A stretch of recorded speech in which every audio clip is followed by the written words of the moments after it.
اللہ نے زمین پر جب اپنا نائب مقرر کرنے کا ارادہ کیا تو فرشتوں کو زمین کے کونے کونے سے مٹی لانے کا حکم دیا اور فرشتوں کو کہا کہ میں زمین میں ایک نائب مقرر کرنے والا ہوں۔ تب فرشتوں نے عرض کی کہ اے اللہ، ہم تیری عبادت کے لیے کافی ہیں۔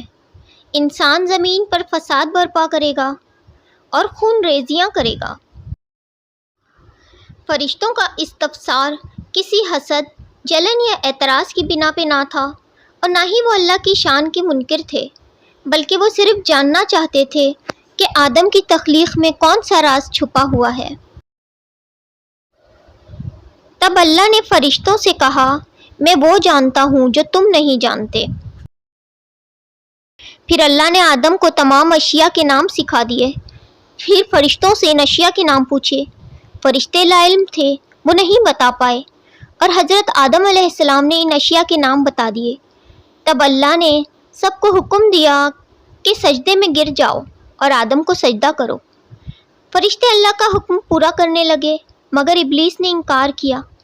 اصل میں وہ اس غرور و تکبر میں مبتلا تھا کہ وہ آدم سے افضل ہے، کیونکہ وہ آگ سے بنا تھا اور آدم کی تخلیق کھنکھناتی مٹی سے ہوئی تھی۔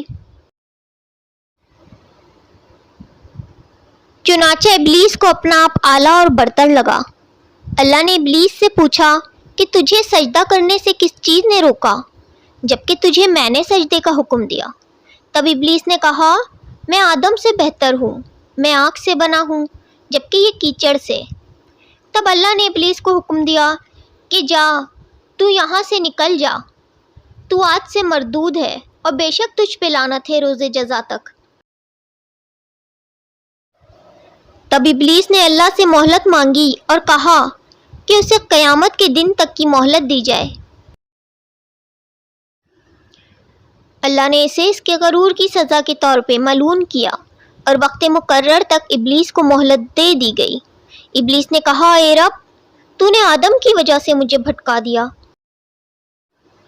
میں برے کاموں کو ضرور خوشنما بناؤں گا اور آدم کو ضرور گمراہ کروں گا۔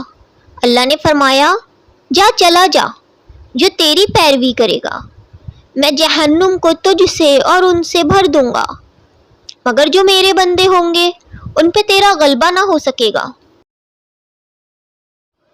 یہ کہا گیا ہے کہ حضرت آدم سے پہلے جنات کی تخلیق ہو چکی تھی اور وہ آپس میں لڑتے جھگڑتے رہتے تھے اور زمین میں فتنہ و فساد کرتے رہتے تھے۔ یہ قول حضرت قتادہ کا ہے۔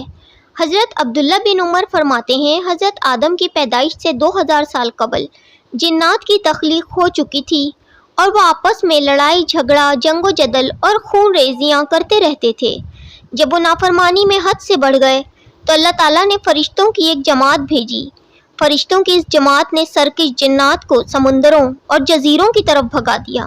حضرت عبداللہ بن عباس سے بھی یہی منقول ہے۔ ابی مالک، ابی صالحہ، ابن عباس، ابن مسعود اور دیگر صحابہ رضی اللہ تعالیٰ عنہ سے روایت ہے کہ اللہ تعالیٰ نے حضرت جبرائیل علیہ السلام کو زمین پہ بھیجا کہ زمین سے مٹی لے آؤ۔ جب حضرت جبرائیل علیہ السلام زمین پہ مٹی لینے آئے تو زمین نے کہا، میں تجھ سے اللہ کی پناہ مانگتی ہوں کہ تم مجھ سے کچھ کم کر یا مجھے عیب لگا۔ چنانچہ حضرت جبرائیل علیہ السلام واپس آ گئے اور مٹی نہ لی۔ پھر جب اللہ کے پاس گئے تو کہا، اے اللہ، زمین نے مجھ سے تیری پناہ مانگی تو میں نے اسے چھوڑ دیا اور اس سے مٹی نہ لی۔ اللہ تعالیٰ نے حضرت میکائیل علیہ السلام کو بھیجا۔ زمین نے حضرت میکائیل علیہ السلام کو جب دیکھا تو ان سے اللہ کی پناہ طلب کی، چنانچہ وہ بھی واپس آ گئے۔ پھر اللہ تعالیٰ نے موت کے فرشتے حضرت عزرائیل علیہ السلام کو بھیجا۔ زمین ایک بار پھر اللہ کی پناہ کی طالب ہوئی۔ فرشتہ اجل نے زمین سے کہا کہ میں اللہ کا حکم پورا نہ کروں اور اللہ کی پناہ میں لوٹ جاؤں، یہ کیسے ممکن ہے؟ چنانچہ انہوں نے تمام روئے زمین سے مٹی لی اور اسے آپس میں ملا دیا۔ یہ مٹی مختلف جگہوں سے لی گئی تھی۔ ان میں کچھ سرخ، کچھ سفید، کچھ سیاہ، کچھ نرم، کچھ سخت تھی۔ اس لیے اولاد آدم مختلف رنگ اور مختلف مزاج رکھتی ہے۔ اللہ تعالیٰ نے حضرت آدم کو اپنے دست قدرت سے پیدا کیا تاکہ آدم کے مقابلے ابلیس اپنے آپ پہ تکبر نہ کر سکے۔ بس اللہ تعالیٰ نے بشر کو پیدا فرمایا اور وہ 40 سال تک مٹی کا ایک جسم بنا رہا۔ جب فرشتے اس کے جسم کے قریب سے گزرتے تو ڈر جاتے تھے، اور جب ابلیس حضرت آدم علیہ السلام کے پتلے کے قریب سے گزرتا تو سب سے زیادہ خوفزدہ ہوتا۔ ابلیس جب بھی حضرت آدم علیہ السلام کے پتلے کے قریب سے گزرتا تو ایک ٹھوکر مارتا، جس سے اس میں سے کھنکھناہٹ جیسی آواز پیدا ہوتی۔ جب اللہ نے حضرت آدم کو تخلیق کیا تو 40 سال حضرت آدم کا پتلا ایسے ہی پڑا رہا۔ پھر اللہ تعالیٰ نے اس میں اپنی روح پھونکی اور سب کو سجدے کا حکم دیا۔ سارے فرشتوں نے اللہ کے حکم کی تعمیل کی، مگر ابلیس حسد اور تکبر میں آ کر اس نے نافرمانی کری اور سجدے سے انکار کر دیا۔ جب اللہ نے حضرت آدم علیہ السلام میں اپنی روح پھونکی تو وہ اٹھ بیٹھے، لیکن وہ تنہا تھے، تو ان کی تنہائی کے خیال سے اللہ تعالیٰ نے آدم کی پسلی سے بی بی حوا کو تخلیق کیا۔ دوستو، اللہ تعالیٰ نے حضرت آدم علیہ السلام کو بہت محبت کے ساتھ تخلیق فرمایا۔ یہی وجہ ہے کہ آدم کو تمام اشیاء کے نام سکھائے جو فرشتوں کو نہیں معلوم تھے، اور حضرت آدم علیہ السلام کو افضل بنایا۔ آدم کی تخلیق کے بعد اللہ نے انہیں حکم دیا کہ جاؤ، اب سے جنت میں رہو، جو کھانا ہے کھاؤ، بس ایک خاص درخت کے قریب مت جانا۔